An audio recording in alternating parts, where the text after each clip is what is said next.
Let's be clear. Commander Jackson Stryker Miles wasn't just any instructor. He was a living legend at Top Gun, a man whose name was spoken with a mix of fear and reverence.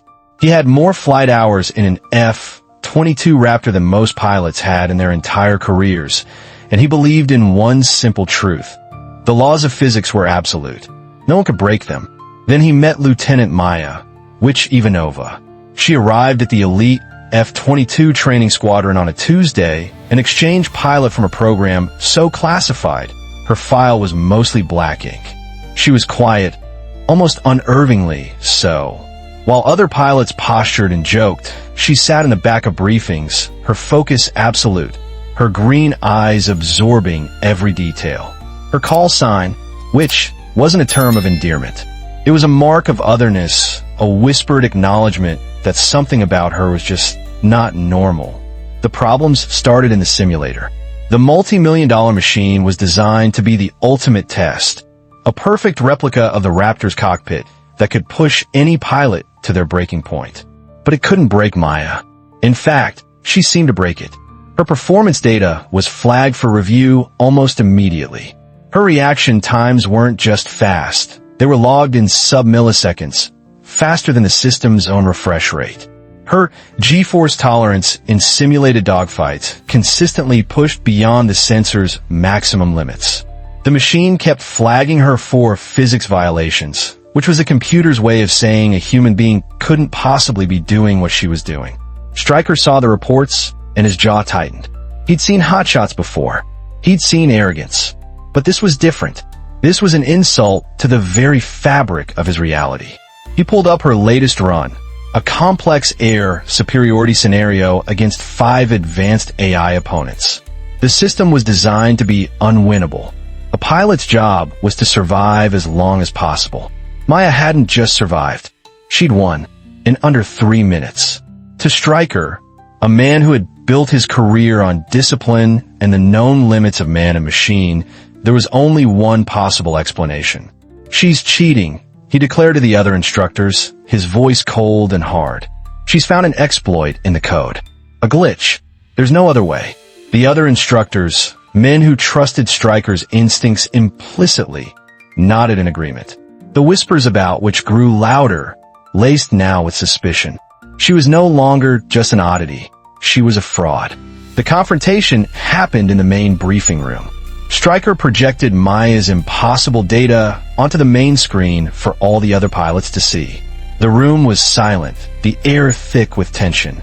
As you can see, Stryker began, his voice dripping with condescending professionalism, Lieutenant Ivanova's performance continues to generate anomalies. He let the word hang in the air. Her scores are, to put it mildly, outside the realm of possibility. It seems the simulator has a flaw, and the lieutenant has been exceptionally skilled at finding it. It was a masterclass in public humiliation. He never explicitly called her a cheater, but everyone in the room understood the accusation. Maya just stood there, her expression unreadable, her posture perfect. She didn't flinch, didn't offer a single word in her own defense. Her silence only seemed to confirm her guilt in the eyes of her peers. Therefore, Stryker continued, enjoying his victory. Until our technicians can patch this vulnerability, Lieutenant Ivanova's simulator privileges are revoked. He paused for effect. Instead, she'll be getting a basic capability assessment in a real aircraft. A murmur went through the room. This was more than just a punishment. It was a trap. The simulator was forgiving. The sky was not. If she was a fraud, the unforgiving reality of flight would expose her in seconds. Stryker looked directly at her, his eyes like chips of ice. The sky doesn't have glitches, Lieutenant. Let's see what you've really got. For the first time, Maya's expression shifted. It wasn't fear or anger. It was something else entirely. A flicker of anticipation, as if this was the test she had been waiting for all along. She simply nodded once, a sharp, precise movement. Understood, sir. The quiet confidence in her voice did something Stryker didn't expect. It sent a tiny, almost imperceptible shiver of doubt down his spine. For a man who was never in doubt, the feeling was deeply unsettling. He dismissed it instantly. He was Commander Stryker. He was a legend. and he was about to expose a cheater. He was sure of it. But as Maya walked out of the briefing room, a lone figure moving with silent purpose, he couldn't shake the feeling that he wasn't the one setting the trap. He was walking into one. The morning of the assessment felt different. The air on the flight line was heavy with the smell of jet fuel and unspoken judgment. Every pilot in the squadron, it seemed, had found a reason to be near the hangars, their eyes following Maya as she performed her pre-flight checks on the F-22 Raptor. She moved with an economy of motion that was almost robotic, her hands gliding over the fighter's composite skin, checking every surface, every intake, every control flap with an intensity that was mesmerizing. Up in the control tower, Stryker watched her on the monitors, a fresh cup of coffee in his hand. He felt a grim sense of satisfaction. This was his world, the real world. No code, no glitches, just a pilot, a machine, and a vast, unforgiving sky. Tower to which, "You are cleared for takeoff," the operator's voice crackled. "Which copies?" "Cleared for takeoff," Maya's voice replied, perfectly calm, without a trace of nerves. The Raptor's two massive engines roared to life, a controlled explosion of sound that vibrated through the tower's thick glass. The fighter jet taxied onto the runway, paused for a moment like a predator gathering itself, and then unleashed its power. It surged forward, eating up the asphalt before pointing its nose to the sky and climbing an almost vertical angle, a gray arrow disappearing into the brilliant blue. The assessment began. Stryker called out the maneuvers, a standard battery of high-G turns, supersonic dashes, and simulated combat drills. Which executes sequence delta.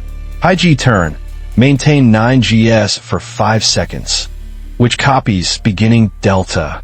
On the tactical display, her icon performed the maneuver flawlessly. Too flawlessly. There was no hesitation, no slight correction, none of the tiny human imperfections that even the best pilots exhibited under such extreme forces.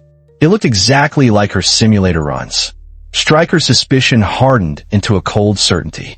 She was hiding, flying well within her limits, a perfect but soulless imitation of a top pilot.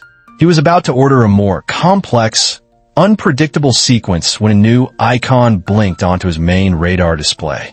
It was sharp, angular, and moving at a speed that made his blood run cold. Unidentified contact, bearing 270, Angel 60, speed Mach 3+, the radar operator announced, his voice suddenly tight with alarm. Stryker's focus snapped from Maya to the new threat. "NORAD, this is Top Gun Control. Do you have a track on this bogey?" The reply from North American Aerospace Defense Command was grim and immediate. "Negative, Top Gun. That's a ghost. No transponder, no flight plan, and it just blew through our early warning net. We're scrambling F-16s from Nellis, but they're 5 minutes out." 5 minutes was an eternity. The ghost was already inside their restricted training airspace. On the screen, the unidentified craft moved with an unnatural agility, a dark arrow slicing through the sky. It wasn't attacking, but it was doing something almost as provocative. It was observing, mapping their defenses, testing their response time with arrogant impunity. The two F-16s finally screamed into the area, but the ghost played with them, easily evading their attempts to intercept. It was a clear, undeniable display of technological superiority. The situation was escalating into a full-blown international incident. The command center was in a state of controlled chaos. Firing on the drone was not an option. It would be an act of war. But letting it leave with a belly full of priceless intelligence was unthinkable. They were trapped. Stryker stared at the tactical display, his mind racing through 100 different scenarios, each one ending in failure. The ghost was too fast, too agile, and right in the middle of it all was Maya, a single F-22 icon holding a steady, calm orbit. A student pilot in the middle of a national security crisis. The comms channel crackled with frantic, useless chatter from NORAD. The F-16 pilots were reporting their frustration, their engines straining to keep up with a target that seemed to treat the laws of inertia as a polite suggestion. The ghost drone was making a mockery of their air defenses. In the control tower, Stryker felt a cold, knot of helplessness tighten in his stomach. For the first time in his decorated career, he was out of options. Every tactical manual, every rule of engagement was useless against this thing. Then, a voice cut through the chaos. It was calm, steady, and utterly devoid of panic. "Sir, this is Witch. Request permission to engage." Silence. Absolute silence fell over the comms and the control tower. Every operator, every pilot, every analyst froze. Did a lieutenant on a routine assessment flight just ask to take on a hypersonic ghost drone? Was she insane? Stryker stared at the display, at her single, steady icon. He thought of her simulator data, the impossible numbers that his logical mind had rejected. He thought of her unnerving calm in the briefing room. His entire career had been built on following the rules, on trusting proven procedures. But the rules weren't working. What is your intention?" he asked, his voice strained. "I can neutralize the asset without firing a shot," she replied, her tone as level as if she were ordering lunch. "But I need you to trust me." Trust her? He had just publicly accused her of being a fraud. Trust was the last thing he had. But as he looked at the ghost drone beginning a slow, arrogant turn towards the coast, its mission clearly complete, he knew he had no choice. It was protocol versus a miracle, a long shot, an impossibility. He closed his eyes for a fraction of a second, the faces of his superiors flashing in his mind. This could end his career. He took a breath. "Engage," he said, the word feeling foreign in his mouth. "Show me the magic, Witch." Aboard the Raptor, Maya heard the command. Her hands moved over the controls with a speed and precision that was inhuman. On her main display, she disabled the angle of attack limiter, a software safety feature that prevented the pilot from putting the aircraft into a position for which it couldn't recover. It was like taking the safety rails off a roller coaster over a canyon. A dozen red warning lights flashed on her HUD, screaming at her, a digital shriek that any other pilot would have instantly obeyed. She ignored them all. "Holy hell, is she going vertical?" a young pilot in the tower whispered in awe. Maya's Raptor pitched up, its nose pointing straight at the sky. Its forward momentum began to bleed off rapidly. The G-forces pressed her deep into her seat. "She's gonna stall. She's gonna fall out of the sky," another one yelled. But she didn't stall. Just as the aircraft reached the apex of its climb, its forward airspeed hitting almost zero, Maya did the impossible. She slammed the throttle forward and manipulated the rudder pedals, forcing the nearly 60,000_0_ pound fighter to do something it was never designed to do. The Raptor's nose whipped down, its tail sliding forward, the entire aircraft rotating on its own axis. It was a maneuver of pure aerodynamic insanity, a physics-defying spectacle of controlled chaos. It was called Pugachev's Cobra, a legendary, banned maneuver that was supposed to be impossible for a stealth fighter with advanced flight controls. For one breathtaking second, the F-22 hung in the air, practically motionless, its belly facing the onrushing ghost drone. The drone, with no pilot and only logic-based programming, had no way to process what it was seeing. It couldn't comprehend an enemy fighter suddenly becoming a wall in the sky. It held its course, screaming past just over the Raptor's canopy. And that was Maya's plan. As the drone passed, she fired the afterburners.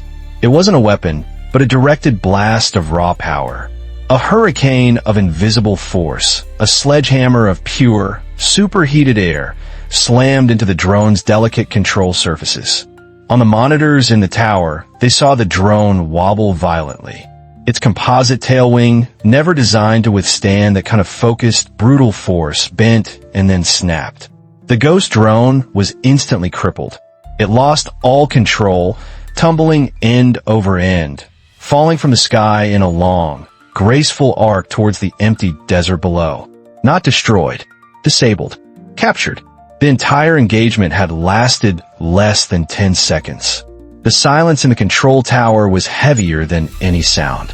Everyone just stared at the main screen, where the ghost drone's icon was now a falling, friendly blue, its trajectory tracked for recovery teams. Maya's icon, which was calmly returning to its designated orbit as if nothing had happened, as if she hadn't just rewritten the book on air combat. Stryker stood motionless, his coffee forgotten in his hand. His mind, usually a high-speed processor of tactical data, was a complete blank. He had just witnessed the impossible. He had watched a pilot dance with her aircraft, merge with it, and force it to do something that every engineer and every manual said would tear it apart. He felt the foundations of his world, of his expertise, crack. When Maya's Raptor touched down on the runway, the landing as smooth and perfect as her takeoff, Stryker was already on his way to meet her. He found her on the tarmac, standing by her jet as the ground crew swarmed around it. She had her helmet off, and her face was serene, showing no signs of the immense physical strain she must have been under. He walked right up to her, his expression a mixture of awe and utter confusion. He didn't yell. He didn't demand. He just asked, his voice barely a whisper, "Ow!" Before Maya could answer, a black sedan with government plates sped onto the tarmac, stopping just a few feet away. The back door opened, and out stepped a man who radiated an authority that dwarfed even Stryker's. He was a 4-star general from the Pentagon, and his eyes were fixed on Maya. "That's classified, Commander," the general said, his voice calm but absolute. He turned to Maya. "Well done, Lieutenant." They convened in the main briefing room, the same room where Stryker had humiliated her just hours before. The general opened a briefcase and pulled out a single, thin file with the word Ouroboros stamped on it in red. "Commander Stryker," the general began, "what you saw today was not a standard pilot. Lieutenant Ivanova is the sole graduate of Project Ouroboros." He explained everything. It was a top-secret DARPA initiative, an attempt to create the next stage of aerial warfare by creating a true symbiosis between pilot and machine. They didn't just train the pilot. They rewired them. Using a neural interface and advanced biofeedback systems, they taught the pilot to connect with the fighter's AI, to share its senses, to process data at the speed of light. She wasn't just flying the jet. She and the flight computer were in a constant, high-speed conversation. Her simulator scores weren't a glitch, the general stated, looking directly at Stryker. They were real. "We sent her here to see if her abilities could function within a conventional squadron. Today, she proved they can." The general slid a single data sheet across the table. It was Maya's physiological readout from the Cobra maneuver. Her heart rate had remained steady. Her brainwave patterns showed a state of heightened, calm focus. It wasn't the data of a human under stress. It was the data of a perfectly integrated weapon system. Stryker stared at the paper, then looked at Maya. He wasn't looking at a cheater. He was looking at the future, and he had almost crushed it with his own arrogant pride. He stood up, walked over to her, and for the first time, addressed her with the respect she had earned. "Lieutenant," he said, his voice thick with emotion. That was the finest piece of flying I have ever witnessed." In the end, no official medals were given. The incident in the Nevada sky was buried under layers of classification. The official report, for those few with the clearance to read it, stated only that the unidentified drone had suffered a catastrophic mechanical failure. The captured technology gave the United States a 10-year leap forward in hypersonic research. Commander Stryker was never the same. He completely overhauled the TOPGUN training program, creating a new module called Asymmetrical Tactics, designed to find and nurture pilots who thought outside the box, the ones who saw the rules not as limits, but as challenges to be overcome. And Lieutenant Maya Ivanova, she disappeared back into the world of shadows and secrets from which she came. Her name would never be known to the public, but in the most elite circles of the Air Force, the legend of which became a benchmark for impossible skill. The ace instructor had accused her of cheating the system, but Maya proved that when you operate so far beyond what anyone believes is possible, your performance doesn't just look like cheating. It looks like magic, and sometimes that's exactly what it takes to rewrite the rules.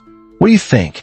Is it the strict rule followers or the brilliant rule breakers who truly change the world? Let me know in the comments below. Thanks for watching.